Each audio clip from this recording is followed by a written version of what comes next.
Добро утро, момци! Как сте? Много добре. Наспахте ли се? Свежи като краставички. Като правили хриви. Подробно. Тук, между другото, много бързо се наспиваме. 6 часа бях буден. 6 часа, да. 6 часа като кукуряк. Въздухът е чудесен. Сега ще хапнем и ще разгледаме чудните мостове. И отгоре и отдолу. Иначе я вижте мотора на Влади. Аз го наричам мотор като за филма Jurassic Park. На кичене. Обаче е жесток. Айде, след малко ще се видим.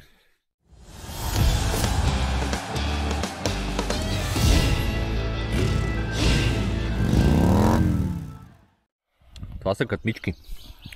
По-дебели са, някакви по-яйчени. Много вкусно. Харесва ли? Да. А какво е това тук? Пълно ми остатни, не мога да... Не снимай тук. Кафе. Кафе. Айде. Да не е само от ирландско. Това с Джони в крачка. Довар кафе. Капваме и слизаме надолу. Вижте как са издълбани. Като стълбички в скалите. Това е умишлено дълба. Умислено, да, умислено. Да. Много готино. Айде да видим каква гледка се откри.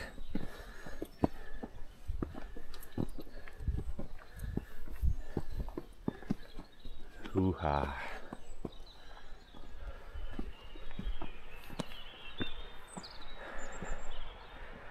Красота ли? Хижичката, моторите. Хижата, да.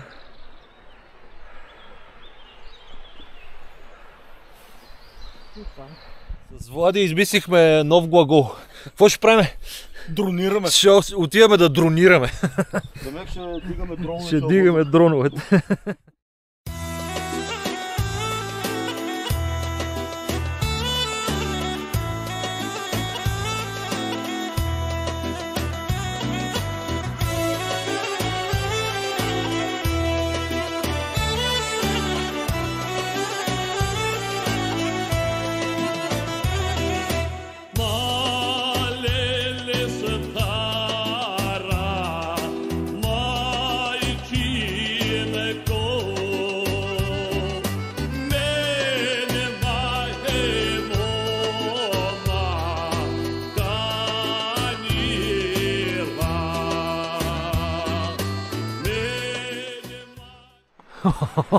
Гледайте.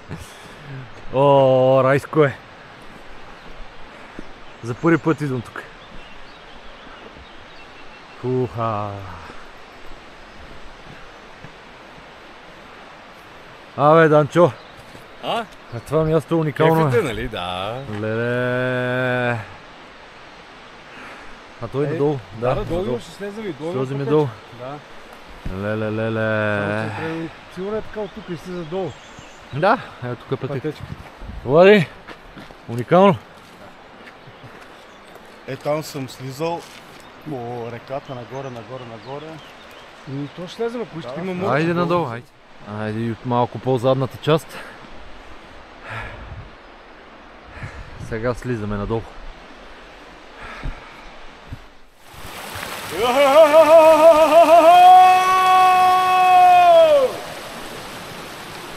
Добро ли ти е, Влади? Не! Още една гледка. И след малко отиваме към втория. Нали, към долния мост. Обаче прехода към втория мост е малко по-специфичен. Нивото на трудност е по-високо. Да. Ето пак. Какви сме ние, мъже? Снимаме цветя тук. Романтични души. Всеки може да се похвали, че е стигнал до първия мост, а? Да. Ние вижте през какво преминахме. Явно как е като гнездо или като човешка намеса все едно се натъпва. Аз съм доволен. Влади, доволен ли си? Има ли, иска ли питане?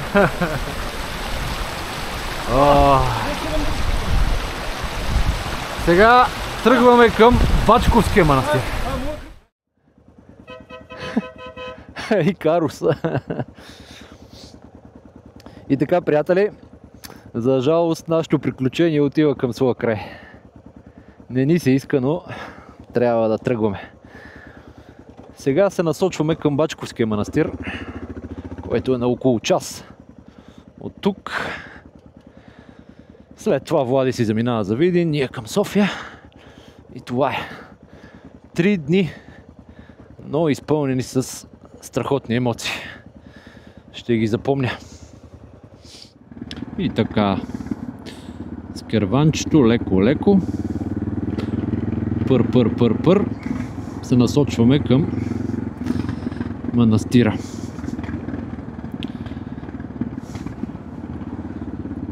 Много е приятно, защото не бързаме. Когато стигнем тогава. Ето, пристигнахме в Бачковския манастир. Сега ще запалим по една свещичка за здраве. Крумчо. Да. 1083 година. Да. Тук има много история.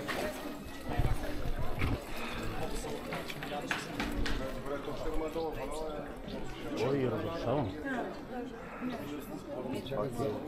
Иконата на Целът.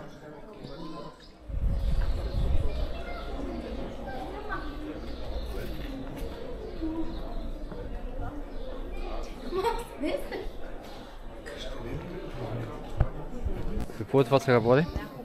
Това е дива райска ябълка или така наречената китайска хурма. От нея стават малки плодчета райски ябълчици, такива. Аха. И от тях семенца много правят и се взимат семенца, засаждат се и после фиданките като станат са идеалната подложка за калемене на облагородения сорт райски ябълки. Ти си имаш афинитет към тези неща. Аз имам двора райски ябълки. Зреят, раждат. Тоест това рядко дърволета? Ами сравнително рядко е. Има в Карлово също знам едно място. И на още места има, не е като да е, но сравнително рядко е. Много хора се берат тук семена, когато паднат. И като озреят, презреят и паднат, точно става цел да си засаждат, си правят фиданки, да могат да си калемат после, съответно благородения сорт. Тръгваме. Сега обаче сме в режим на търсене на храна. Започваме да огладняваме. Най-вероятно обаче ще спрем в Асеновград, на 20 на километра от тук. Ще хапнем, ще споделим последните впечатления, ще направим обобщение, разбор и всеки по пътя си до следващото пътешествие.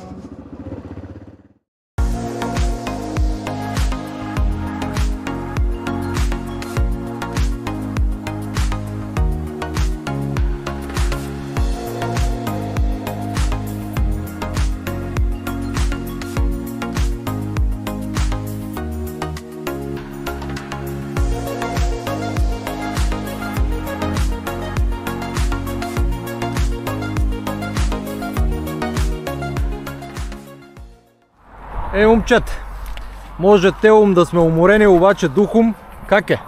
Младежи сме и тялом и духом сме пушки! Попрезаредени, а? Да. Сега... Казал съм зареден. Да. Сега Влади ще свие тук надясно към Арабаконак за Видин. А ние с Данчо продължаваме за София. Да. Както се казва, всичко хубаво си има. Заредили сме батериите и планове правиме за следващия път, който няма да е много далечен. Така че скоро очаквате още едно преживяване. Отново ще има включване. Нали така?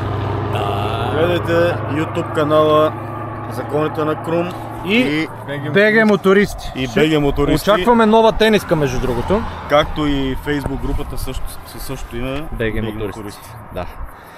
Добре, това беше всичко. 3 клипа, приключения в Родопите. След няколко дена ще стане готов и моя. Да, да го видите и неговия. Чао! Чао! Бъдете живи и здрави!